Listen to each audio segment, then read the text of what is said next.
Aleluia. Como é bom essa presença. Como é bom. Como é bom. Como é bom. E nessa noite eu quero compartilhar com você um texto da palavra de Deus, uma história que se passou no tempo em que Jesus esteve como homem aqui na terra. E a gente vai tirar algumas lições sobre isso nessa noite. E Deus vai falar contigo. Você está pronto? Amém, aleluia. Então eu te convido a abrir tua Bíblia ou acompanhar com a gente nos nossos telões. Amém. Aleluia. O texto que está em Marcos, no Evangelho de Jesus, segundo Marcos, no capítulo 10, versículo 46. Marcos 10, 46. A gente vai ler na NVI. NVI é a nova versão internacional. Então existem algumas versões da Bíblia. Essa aqui ela tem uma linguagem um pouco mais compreensível, digamos assim, mais atual a linguagem, sem perder o conceito e o contexto daquilo que está escrito no original. E vai dizer assim: então chegaram a Jericó. Quando Jesus e os seus discípulos, com uma grande multidão, estavam saindo da cidade, o filho de Timeu, Bartimeu quer dizer filho de Timeu, o Bar quer dizer filho de Timeu, que era cego, estava sentado à beira do caminho pedindo esmolas. Ao ouvir que era Jesus de Nazaré, começou a gritar: Jesus, filho de Davi, tem misericórdia de mim. Vamos parar por aqui, daqui a pouco a gente continua o texto, mas vamos entrar um pouquinho na história. Você pode entrar na história comigo? Vamos passear. Vou te levar agora para uma viagem, um passeio no tempo e em um lugar físico também. Imagine você no tempo em que Jesus estava aqui na terra como homem, porque você sabe que ele continua aqui na terra hoje, em espírito, através do seu Santo Espírito. Jesus como homem há mais de 2000 anos atrás, andando pela rua onde não existia Instagram, onde não existiam redes sociais, onde não existiam plataformas online, onde as pessoas podiam ouvir notícias, ouvir falar de alguém, mas existia boca, existia ouvido. E as pessoas falavam como as pessoas falam hoje. E as pessoas espalhavam notícias como as pessoas espalham hoje. Imagine um cego em uma sociedade que não existia nenhum tipo de acessibilidade, não existia nenhum programa do governo para cuidar dos necessitados, nenhum programa do governo para trazer o sustento para aquele que não pode trabalhar. E aquele cego, ele estava dentro de uma sociedade que não o atendia nas suas necessidades. Portanto, ele não conseguia trabalhar. Portanto, ele não conseguia levar o sustento para dentro de casa. Portanto, ele não podia levar nada para dentro de casa, porque nem casa ele tinha. Porque dentro daquele contexto, ele não tinha como pagar por uma casa. E ele era mendigo, vivia na rua, e ainda por cima, além de viver na rua, não enxergava. Então imagina o nível de necessidade desse homem. Mas as pessoas passam, e ele está na rua, e ele ouve o que as pessoas conversam. Imagina, existia naquela sociedade alguém que chegou, um carpinteiro, alguém simples, mas que havia começado o seu ministério, o seu trabalho aqui na terra, e estava mudando a vida de muita gente. Pessoas que tiveram contato com ele, tiveram sua vida completamente transformada. Teve uma mulher que tinha um fluxo de sangue, ela chegava o seu período menstrual, terminava e ela continuava sangrando, gastou tudo que tinha com todos os médicos, mas ninguém pôde resolver. Mas ela, ouvindo falar de Jesus, ela disse: se eu apenas tocar nas vestes dele, serei curada. Em um certo momento, uma grande multidão acompanhava Jesus, ela veio rastejando, tocou na orla da veste de Jesus. E Jesus disse: quem me tocou? E os discípulos em volta, eu imagino Pedro virando para Jesus: Jesus, o senhor está vendo quanta gente está apertando o senhor, como é que o senhor pergunta quem ele tocou? Está todo mundo tocando no senhor. Aí ele disse: não, mas teve alguém que me tocou diferente. De mim saiu poder. E a mulher disse: Senhor, fui eu que toquei no Senhor. Com medo, a Bíblia diz que ela com medo disse: Senhor, fui eu que lhe toquei. Por que ela teve medo? Porque naquela condição, naquela sociedade, se uma mulher estivesse nessa condição, ela não podia estar tocando em pessoas, ela tinha que ficar afastada. Mas ela passou no meio da multidão, mesmo correndo riscos, ela passou no meio da multidão e ela tocou em Jesus. Aí Jesus disse: filha, vai, a tua fé te curou. Imagina o quanto as pessoas não falaram disso que aconteceu. Existia um homem à beira de um tanque, e esse tanque, existia uma cultura na época que dizia que um anjo balançava, agitava as águas desse tanque, e quando essas águas eram agitadas, o primeiro doente que pulasse no tanque seria curado. Aí Jesus chega, vê o homem no seu leito, numa espécie de maca, deitado perto do tanque, muitos doentes por lá, e ele chega e diz: o que é que você quer que eu te faça? Ele disse: não, eu queria ir para o tanque para ser curado, mas toda vez que a água mexe, alguém pula primeiro que eu, e não tem ninguém para me levar lá. O Senhor da cura estava diante dele. O que é que tu quer que eu te faça? Eu quero que alguém me jogue no tanque. Oh, benção! A cura está diante de tu. Mas Jesus é tão misericordioso que ele disse: olha, menino, preste atenção. Ele se levanta, toma o teu leito e anda. Aí ele levantou, tomou o leito e saiu. Teve um cego, um outro cego, que Jesus estava em uma determinada situação, e Jesus cuspiu no chão. Ele era cego de nascença, fez um lodo, uma lama, passou nos olhos dele, mandou ele se lavar num tanque. Ele foi, se lavou, voltou enxergando um pouco. Jesus repetiu o processo, ele começou a enxergar perfeitamente. Imagina as notícias percorrendo: olha, tem um homem que quem está doente, que toca nele, fica curado. Tem um homem que, quando a pessoa está em uma situação que ninguém pode resolver, chega perto dele, ele resolve a situação. Esse homem, ele já ressuscitou morto até. Teve uma menina, a filha de fulana. Geralmente a história conta assim, né? A filha de fulana, menina, que é cunhada de Beltrana. Se fosse no Nordeste, ia ser mais ou menos. A filha de fulana, menina, que a mãe dela trabalha, é faxineira. Eu fico imaginando no Nordeste isso. Ele disse: ela morreu.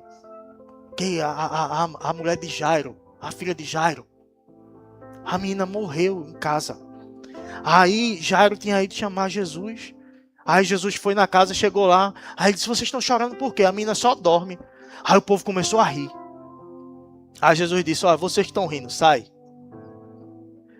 Aí Jesus foi e disse: menina, levanta. E não é que a menina acordou, mulher. Aí a menina ressuscitou. Imagina as histórias passando. E o cego está lá na rua. Não esqueça do cego, não. O mendigo está lá na rua. O homem cego, mendigo lá na rua. E ele ouvindo as histórias. Rapaz, esse Jesus é bom mesmo. Esse aí é poderoso mesmo. E aí ele ouve falar que Jesus está passando. E a gente leu aqui, ao ouvir, no versículo 47, que era Jesus de Nazaré. Ou seja, ele já conhecia a fama de Jesus. Depois ele ouviu que uma multidão estava passando. Ele ouviu o barulho de muita gente conversando, de muita gente passando. Aí ele ouviu, dentro desse barulho todo, ele ouviu que era Jesus no meio daquela multidão. E ele começou a gritar: Jesus, filho de Davi, tem misericórdia de mim. Por que filho de Davi? Davi foi um rei muito conhecido no Antigo Testamento. Um rei de Israel. E existiam muitas profecias desde o início. Lá em Gênesis, você lembra quando o homem comeu aquela maçã, que não era maçã? A Bíblia diz que era um fruto proibido. Ele tomou e comeu, a Bíblia diz, né? Então pode ser um coco, né? Porque coco dá para tomar e comer. Deixa pra lá, piada ruim. Aí ele comeu, a mulher comeu, deu para o homem comeu do fruto proibido, e o homem foi tirado do jardim. Mas quando Deus veio falar com o homem, com a serpente, Satanás através da serpente, ele disse: olha, vai nascer um descendente da mulher que vai esmagar a tua cabeça. De quem ele estava falando? De Jesus.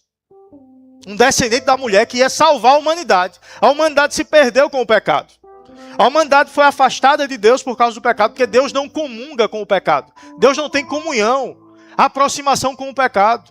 A Bíblia diz que o salário do pecado é a morte. E o que é morte? É afastamento de Deus. Porque nós somos seres espirituais. Eu não sou esse cara bonito, alto e forte que você está vendo na tua frente. Eu sou um ser espiritual que moro nessa casa que é o meu corpo, que é alto, bonito e forte. Aproximadamente 2 metros de altura. Então, esse corpo, ele é a minha casa. Quem eu sou? Um espírito. E como espírito, para ter vida, eu preciso estar conectado com Deus. Quando o espírito é desconectado de Deus através do pecado, eu estou morto. Por mais que eu esteja andando, eu estou morto se eu estiver afastado de Deus. E foi assim que o homem viveu desde o Éden, afastado de Deus, desconectado da fonte da vida. Se eu tivesse um ventilador aqui e eu tirasse o ventilador da tomada, ele continuaria girando por um tempo, mas a energia dele foi cortada. E ele, dentro de um pouco tempo, ele vai parar. Nós não fomos criados para morrer. Nós fomos criados para viver eternamente. Mas o pecado nos afastou da vida de Deus. E nós iniciamos um processo de morte que começa no espiritual e termina na vida física, carnal.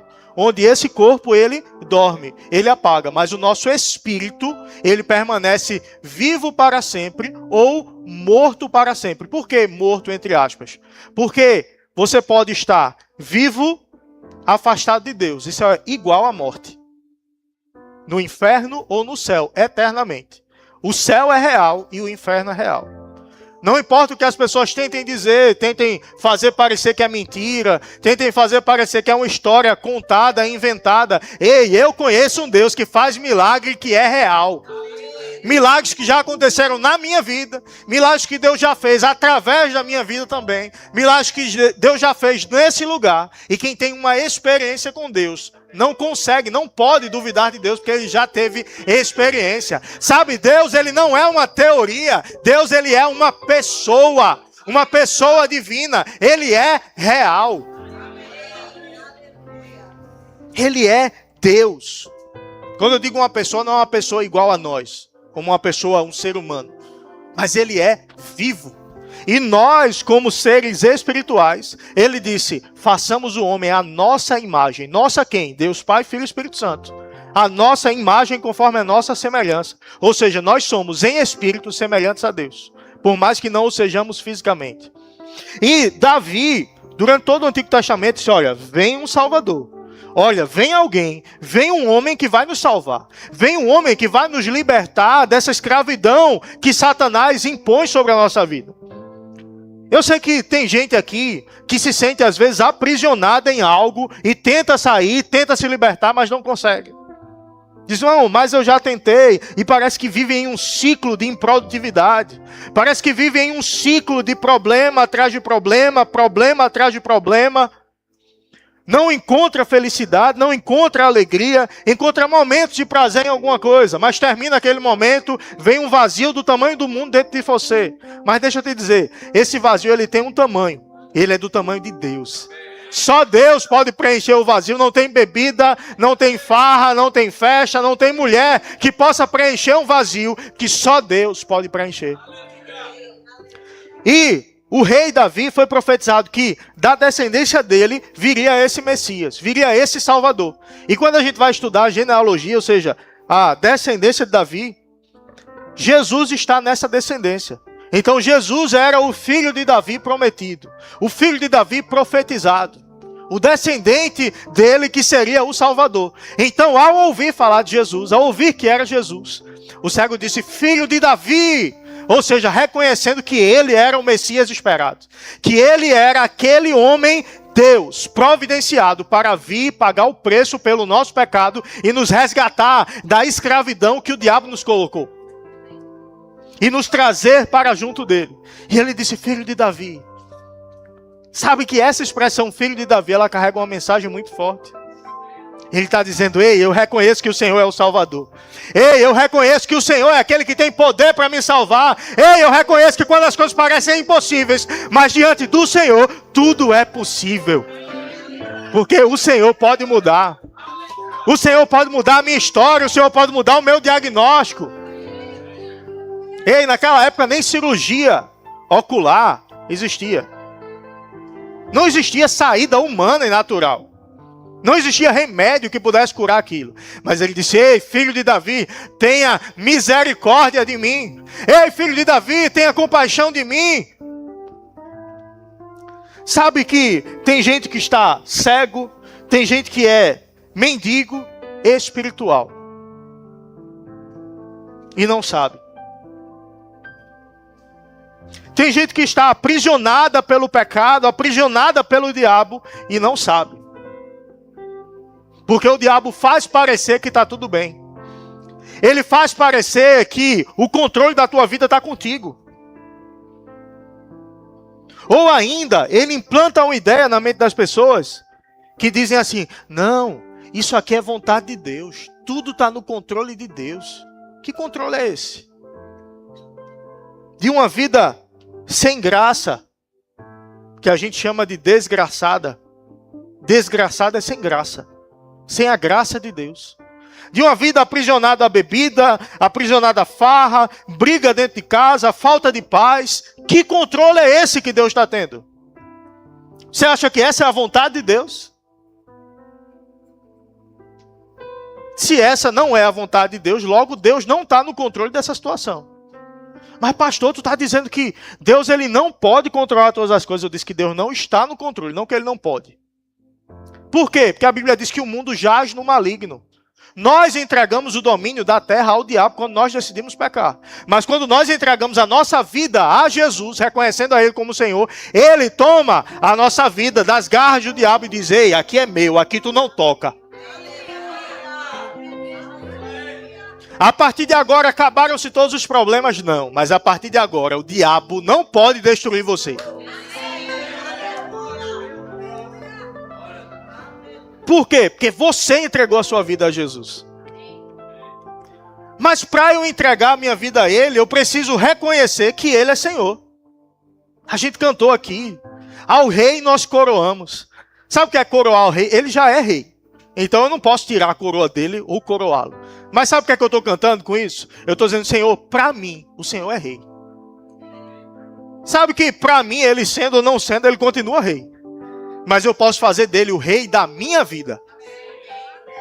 E isso é uma escolha que eu tenho. A Bíblia diz que a quem nós obedecemos, nos tornamos servos. Se eu tenho obedecido ao Senhor, se eu entregar a minha vida a Ele, eu sou servo dele. Mas aí não adianta, meu irmão, eu dizer: ah, Senhor, o Senhor é o Deus da minha vida. Deus está no meu coração.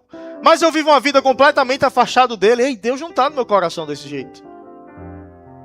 Ei, eu não venho para uma igreja, eu não me dedico a ouvir a palavra, a estar em um ambiente. Ei, Deus não é rei do meu coração desse jeito. Porque não é aquilo que eu falo apenas, é aquilo que eu faço. E esse homem, ele reconheceu, mas o primeiro passo é reconhecer. Ele disse: ei, filho de Davi, eu reconheço. O Senhor é o Deus prometido. O Senhor é o Messias prometido. Ei, filho de Davi, tenha misericórdia de mim. A palavra misericórdia, ela carrega uma mensagem muito forte. A palavra misericórdia, na Bíblia, ela significa amor leal, bondade constante, fidelidade à aliança. Alguém misericordioso é alguém fiel à aliança. É alguém que tem uma misericórdia baseada no compromisso de Deus com o seu povo. Sabe, a misericórdia de Deus para a minha vida não é porque eu sou bom, é porque Ele é bom. Não foi o que eu fiz, é quem Ele é. Você entende? Não é o que você fez, não é o que eu fiz. Não é porque eu sou bonzinho que Ele tem misericórdia de mim. Que a Bíblia diz que antes da fundação do mundo, Ele já tinha preparado o Messias para morrer por nós. Ou seja, antes que a gente pecasse, Ele nos criou sabendo que a gente ia pecar. E mesmo assim Ele preparou o Filho dele para morrer por mim e por você e nos resgatar do pecado. Ninguém te ama como Deus. Tem até uma música, né? Ninguém te ama. Agora eu quebrei o pessoal que está fazendo. Ninguém te ama como eu. Olhe para a cruz. Essa é a minha grande prova. Ninguém te ama como eu. Na próxima a gente tem que ensaiar essas músicas. Porque aí no meio a gente canta. Ei, olhe para a cruz. Essa é a grande prova do amor dele. Sabe o que é o próprio Deus dizer? Eu vou enviar o meu filho. Que sou eu também. Porque a Trindade, a gente não consegue explicar a Trindade. Porque é Deus Pai, Filho e Espírito Santo, e os três são um. Mas cada um dos três é Deus. Mas nenhum dos três vive separado do outro. Ou seja, é Deus dizendo, eu estou criando alguém que eu vou morrer por ele. Porque ele vai decidir se afastar de mim. Mas mesmo assim eu o amo e eu vou ser fiel à palavra que eu estou dando. Sabe, a gente tem uma tendência de amar quem nos ama, perdoar quem nos perdoa, ser bom com quem é bom com a gente, ser fiel com quem é fiel com a gente. Deus não. A Bíblia diz que mesmo quando a gente é infiel, ele permanece fiel, porque não pode negar-se a si mesmo. Sabe, para alguém buscar esse resgate de Deus, a pessoa tem que entender que Deus é bom. E é um conceito que está muito difundido no mundo e até dentro de muitas igrejas. Deus ele quer matar, Deus ele quer ferir, Deus ele quer puxar o anzol. Quem não vem pelo amor, vem pela dor. Ei, eu não creio dessa forma não.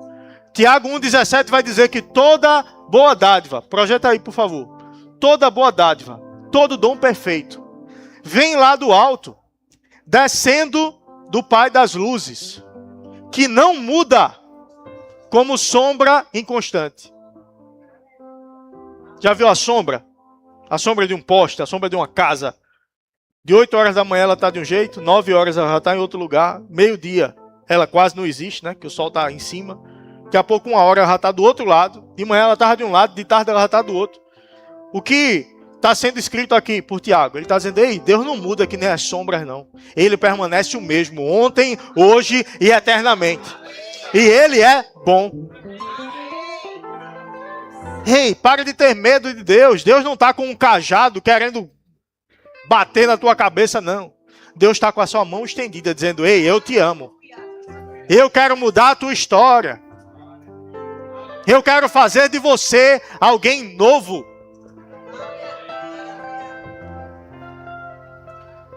E o mendigo aqui, cego, está dizendo, ei, tenha misericórdia de mim. Demonstra esse amor aí, que eu ouvi falar que o Senhor tem, demonstra por mim. Ei, me tira dessa situação aqui. Existia uma cultura, um entendimento que as pessoas que estavam nessa condição é porque os pais pecaram, é porque ele pecou, é por causa disso, por causa daquilo. Inclusive teve outra cura de cego que Jesus foi fazer, que os discípulos disseram, olha, quem pecou para ele estar assim? Foi ele mesmo, foi os pais dele para ele nascer assim? Jesus disse, ei, não importa não.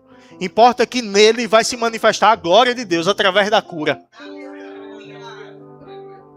Sabe, às vezes a gente está querendo perguntar o porquê da gente estar vivendo isso, porquê a gente está vivendo aquilo. Ei, Deus não te chamou para perguntar o porquê, não. Deus te chamou para restaurar a tua vida, para te levantar, para mudar a tua história, para mudar completamente a tua vida. Já para de perguntar o porquê e se entrega àquele que pode mudar a tua história. Para de procurar paliativo diante daquele que pode te dar uma vida nova. Porque parece que às vezes a gente está que nem o paralítico lá na beira do tanque. O que é que tu quer? Não, eu queria que alguém me jogasse lá. Ei, aprenda a pedir certo. O que é que tu quer? Eu quero uma vida nova, eu quero andar, eu quero enxergar, eu quero viver com o Senhor, eu quero viver livre do pecado, eu quero viver livre da escravidão, eu quero viver livre do álcool, eu quero viver livre do vício. Jesus diz, pronto, vem cá, que eu faço isso em você. Vamos continuar a história. Jesus, filho de Davi, tem misericórdia de mim. Versículo 48. Muitos o repreendiam para que se calasse, mas ele gritava ainda mais. Filho de Davi, tem misericórdia de mim. Eu não sei se você já viu um vídeo que viralizou há um tempo, de um menino vendendo macaxeira. E ele faz, olha a macaxeira. E o povo diz, cala a boca, menino. E ele diz, olha a macaxeira. Diz, cala a boca, menino. Ele fala, olha a macaxeira. Quanto mais dizem para ele calar a boca, mais ele grita, olha a macaxeira. Por quê? Porque ele queria vender a macaxeira dele. Os outros que estavam mandando ele se calar, não ia pagar as contas dele, não. Então ele disse, estão nem aí para quem está mandando me calar. Eu quero vender a macaxeira. Olha a macaxeira. Mas aqui é muito mais grave do que isso. Era alguém querendo ter a sua vida completamente transformada. E ele diz: Jesus, filho de Davi, tem misericórdia de mim. Você já viu que geralmente pessoas que não podem resolver a tua vida vão te repreender quando você quer resolver? Não, eu fui para a igreja. Vai para a igreja. Eu não dou uma semana. Tu agora vai para a igreja, é? E debocha, e tira onda. Ó, vamos para o bar hoje. Não, hoje eu vou para a igreja. Tu vai para onde, menino? Tu vai para a igreja. Daqui a pouco tu tá usando saia lá no tornozelo. Daqui a pouco tu tá usando coque. E o povo quer tirar onda. Mas vai levar teus problemas para esse povo para ver se ele resolve?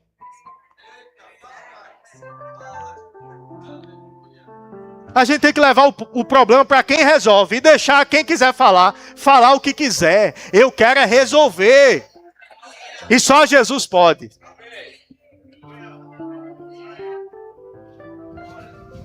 E a Bíblia diz que muitos o repreendiam para que se calasse, mas ele gritava ainda mais alto. Olha a macaxeira! Ele gritava ainda mais alto: Jesus, filho de Davi, tem misericórdia de mim. Ei, você não precisa ter vergonha de clamar aquele que pode resolver a tua vida. Você não precisa ter vergonha de clamar aquele que pode mudar a tua história.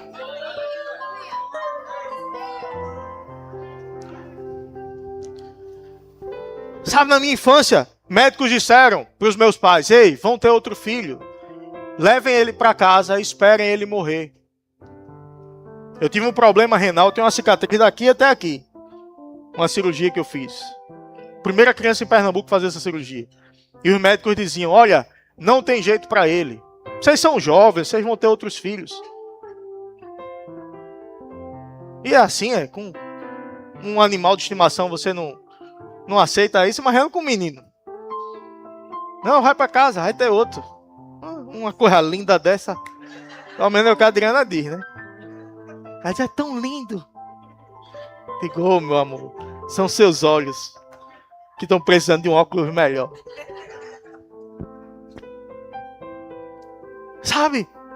Mas eles não desistiram. E a coisa aconteceu. Passei por uma cirurgia, 50% de chance de viver, morrer. Mas deixa eu adiantar a história, vivi. Porque podia ter gente que estava pensando: será que ele viveu ou eu vivi? Passou um tempo, o problema voltou. Aí eu já estava indo para a igreja, criança. E eu já tinha ouvido que Jesus cura, que Jesus faz isso, Jesus faz aquilo. Quando o problema voltou, que o médico disse: vai fazer cirurgia de novo, eu disse: vou não. E meus pais pensavam que eu estava com medo. Disse: não, a gente vai passar por isso junto, meu filho. Porque foi bem complicado, não dá tempo de eu falar não. Foi bem complicado, a recuperação difícil. Eu andava com uma sonda, um dreno, ficava urinando por aqui. E tinha que esvaziar o negocinho e botar, andava com uma bolsinha na rua. Foi bem complicado. Daqui a pouco eu estou já sem isso. Aí, voltar a fazer de novo. Eu disse: vou nada. Jesus me curou. Não, meu filho, você não vou não. Jesus me curou. E eu tranquilo.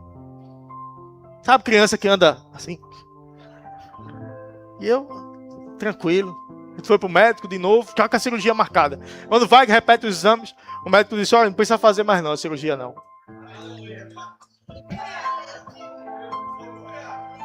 Por quê? Porque eu conheço um Deus que cura. E esse Jesus que eu estou falando aqui, não é um Jesus histórico não, é um Jesus que está vivo ainda hoje. É um Jesus que faz ainda hoje. É um Jesus que transforma a vida ainda hoje. Eu não estou falando de uma história que eu ouvi, eu estou falando de uma história que eu vivo. E que tem muita gente aqui que vive também. E que tem muita gente que pode passar a viver a partir de hoje. Mas ei, faça calar as outras vozes que não querem que você mude, que não querem ver em você a transformação que Deus quer fazer. Faça calar qualquer voz e diga: ei Jesus, eu quero você. Ei Jesus, muda a minha vida. Sabe quando a gente abre, a gente costuma chamar de apelo, mas não é apelo porque é uma apelação. Mas gerou o costume de falar, no momento do apelo, né? Quem quer vir para Jesus, nesse momento pode ter certeza, O diabo fala no ouvido de pessoas: ei, tu vai para onde? KKKKK. E às vezes ele fala na primeira pessoa. Como assim? Eu vou para onde? Aí tu pensa que é um pensamento teu. Mas é o diabo dizendo: oxe, eu vou para onde? Eu vou ser crente agora. E a minha vizinhança vai rir da minha cara. E os meus amigos do trabalho vão rir da minha cara. E aí começa a vir as ideias. E você pensa que a ideia é tua. Mas é o diabo falando: ei, não vai não. Mas eu tenho que responder às vozes que vêm. Eu tenho que responder dizendo: Jesus, tem misericórdia de mim. Jesus, eu quero você. Ei, como você responde às vozes que falam com você? No 49 vai dizer: Jesus parou e disse: chamem-no. Então chamaram o cego. Ei, sempre que você chamar por Jesus, Ele está disponível para te atender. Às vezes a gente pensa: ele é muito ocupado, ele tem muita gente para atender. Mas Ele está pronto e disponível, como Deus, para atender a cada um ao mesmo tempo. Sabe, não tem uma fila. Qual é o meu lugar na fila para ser atendido por Jesus? É agora. Ele está disponível de forma pessoal, individual, para cada um de nós. Ei, mas se eu quero a intervenção de Jesus, eu não posso deixar outras vozes me calarem. Se eu quero o milagre de Jesus, eu não posso deixar os pensamentos errados e falsos me calarem. Ei, para alguns aqui, chegou a noite de dizer: ei, Jesus, filho de Davi, tenha compaixão de mim. Ei, Jesus, filho de Davi, eu quero um encontro com o Senhor. Que Jesus passeia nessa noite, nesse lugar. Imagine Jesus no meu lugar, passeando e dizendo: ei, quem é que está querendo um encontro comigo? Quem é que está querendo transformação da sua vida? Quem é que está querendo começar uma nova história? E às vezes a gente diz: a vida está muito difícil, as coisas não acontecem, eu vivo num ciclo de problema, e aquele que resolve está na frente da gente, e a gente está querendo ser jogado no tanque.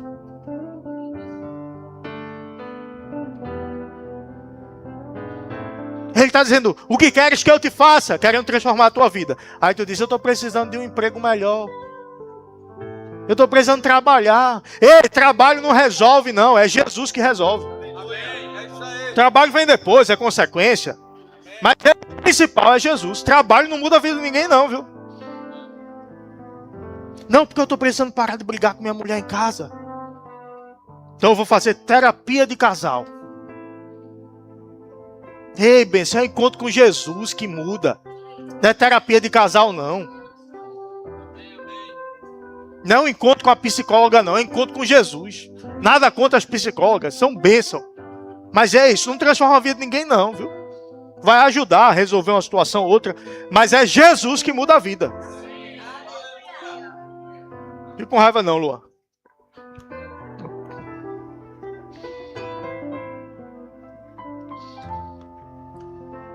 Chamem-no. Então chamaram o cego. Tenha coragem. Levante-se. Ele está chamando você. Vê. Tu saiu da história, não foi já? Vamos voltar para lá, vamos lá. O cego está sentado. Jesus, filho de Davi, tem misericórdia de mim. Cala a boca. Cachorro, cala a boca. Ei, cala a boca. Jesus, filho de Davi, tem compaixão de mim. Cala a boca. Aí Jesus disse: ei, chamem-no. Cala a boca. Ei, vai, levanta. Tenha coragem. Vai lá. Oxe. Agora.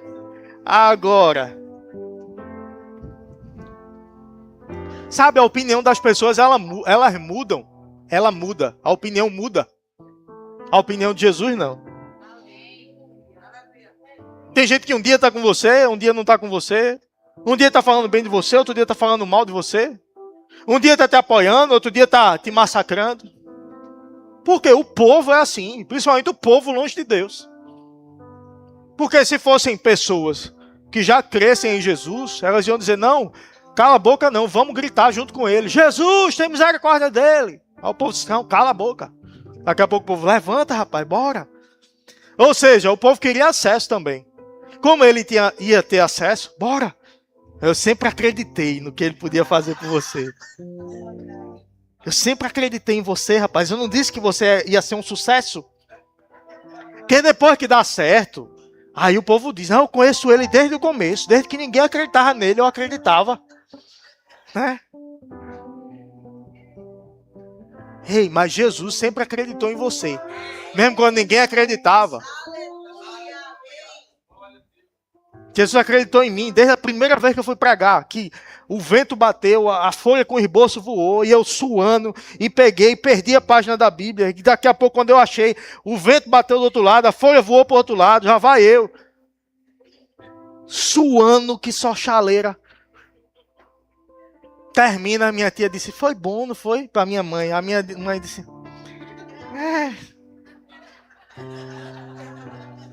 é esforçado, né?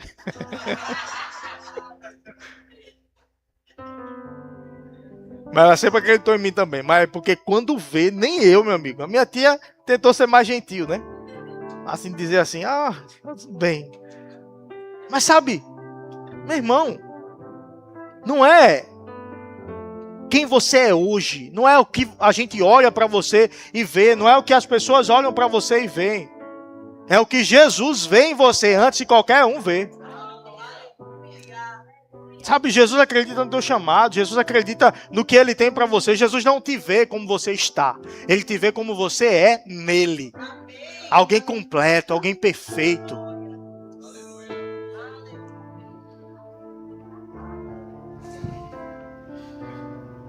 Tenha coragem, levante-se. Ele está chamando você. Versículo 50. Lançando a capa para o lado, com um pulo, pôs-se de pé e dirigiu-se a Jesus. Quero chamar o grupo de música.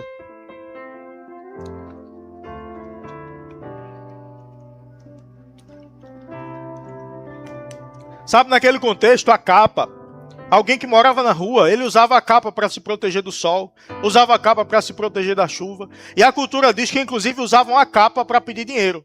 As pessoas lançaram o dinheiro dentro da capa. Então, a capa era tudo que ele tinha. Alguns historiadores dizem que alguns mendigos, alguns que viviam na rua, tinham uma capa especial para ter acesso a alguns lugares específicos para pedir nesses lugares. Eu não sei se a capa dele era especial ou não. Eu sei que a capa era praticamente tudo que ele tinha. Mas a Bíblia diz que quando Jesus chamou ele, ele jogou a capa e foi. Ele abriu mão de tudo que ele tinha para ter a sua vida completamente mudada por aquele que podia mudar a vida. Só que o problema é que tem gente que está afastado de Deus, está nas trevas, sabe que precisa de Deus, mas não quer abrir mão do pouco que tem para receber do muito que ele tem. Que é o pouco que tem. Às vezes esse pouco é um prazer momentâneo que a pessoa não quer abrir mão. Não, mas a minha cervejinha eu não deixo, né? Não, mas se for para deixar a minha cervejinha, deixe não. Venha para Jesus com a cervejinha e tudo.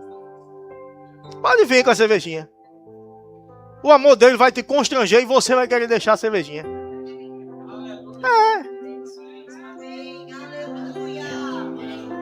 Não digo para ninguém deixar a cervejinha para vir para Jesus, não. Venha com a cervejinha. Só que aí a gente começa a andar com ele, a gente começa a querer fazer tudo com ele. A gente começa a querer que Jesus acompanhe a gente em tudo. Aí tu faz o seguinte depois tu vai para um bar, tu pede uma cerveja e diz, Jesus, senta comigo. Aí tu vai olhar e vai dizer, rapaz, isso não é ambiente para Jesus não. Então não é ambiente para mim também não. Aí tu se levanta e sai. Não é porque o pastor vai dizer não, que o pastor não vai dizer isso para tu não. É porque o amor dele constrange a gente.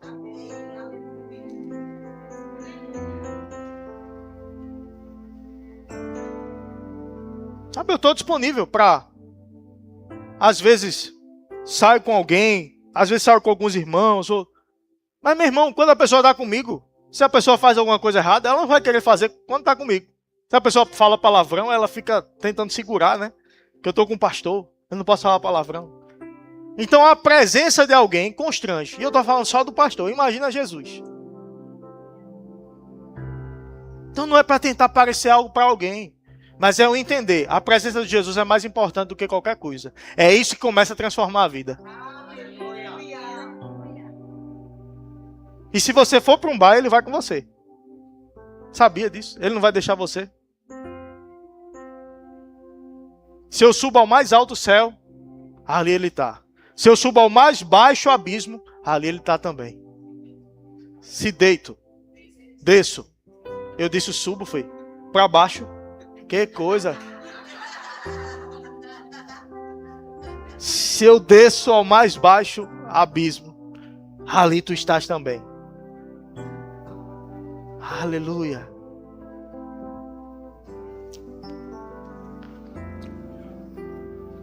Lançando a capa para o lado com um pulo. Ei, vai ter gente que vai dar um pulo nessa noite. Aleluia! Você está pronto para dar um pulo para Jesus? Com um pulo, pôs-se de pé e dirigiu-se a Jesus. Ei, meu irmão, Ele está aqui nessa noite. O que é que eu preciso? Saltar a minha capa. Com um pulo, me colocar de pé e dizer, Jesus, é o Senhor que eu quero. E a Bíblia diz no versículo 51, o que você quer que eu faça? É interessante, Jesus sempre pergunta isso. Um paralítico, o que é que tu quer que eu faça? Eu quero andar. Não, eu quero que alguém me jogue lá. Para esse ele perguntou, o que você quer que eu faça? O cego respondeu, Rabone, que quer dizer mestre. Eu quero ver. Ele tinha ouvido o suficiente da fama de Jesus. Então ele pediu exatamente o que ele queria. Só que tem gente que chegaria para Jesus que pode curá-lo e ia dizer, Senhor, eu quero uma esmola. Quando Jesus pode fazer você parar de precisar de esmola, tem gente que quer só uma esmola. Porque tem gente que vem para esse ambiente, que Jesus quer mudar a tua vida. E às vezes recebe só uma esmola. Por quê? Porque Jesus não quis curar? Não, porque a pessoa não quis a cura. Ela só quis a sensação da presença de Deus por um momento. Ah, como foi bom essa noite, eu posso ter uma semana maravilhosa agora. Por quê? Porque eu tive uma esmola. Quando Jesus quer mudar a vida, tem gente que está querendo esmola. Ei, Deus não te trouxe aqui para receber esmola, não. E você não veio para cá atender um convite de alguém. Você veio para cá atender um convite de Deus.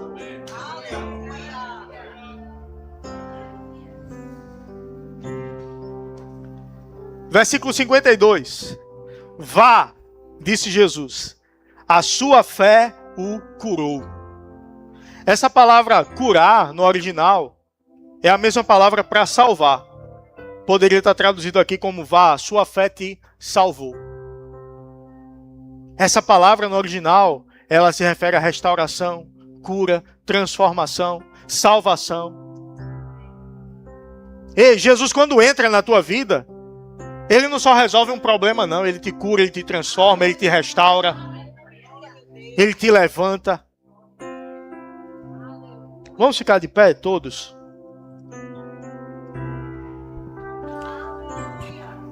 E o versículo continua dizendo, imediatamente ele recuperou a visão e seguiu Jesus pelo caminho.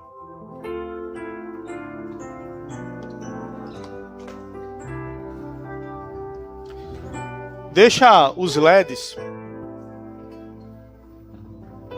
Vamos adorar o Senhor.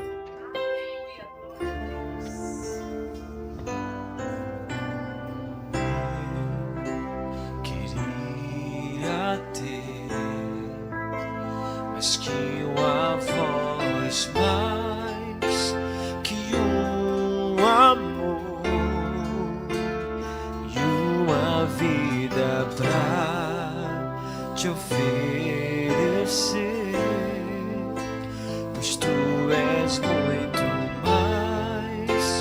eu possa ter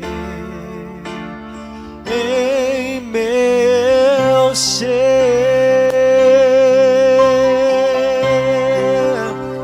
Tu és o autor,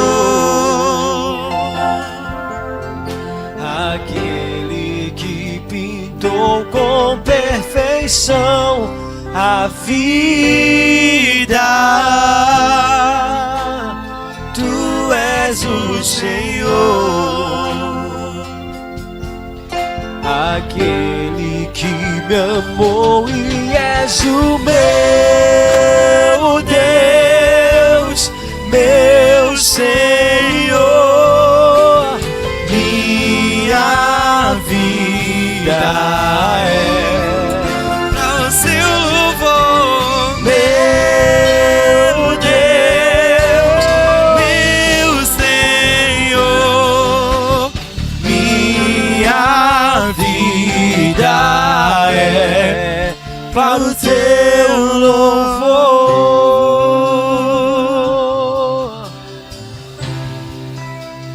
Tu és o Senhor,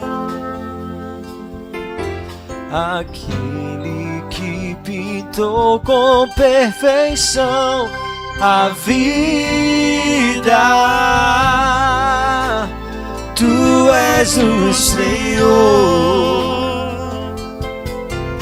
aquele que me amou e és o meu Deus, meu Senhor.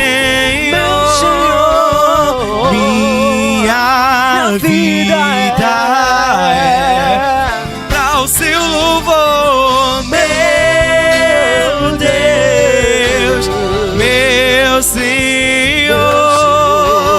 Minha vida é para o seu louvor. Aleluia. Ei, você que ouviu essa palavra, você que se identificou nessa história em alguma questão, seja por estar precisando de uma intervenção em alguma área, seja por estar precisando de uma mudança completa, ei, deixa eu dizer para você, Jesus está de braços abertos, esperando por você. Esperando por uma decisão tua que pode mudar completamente a tua história.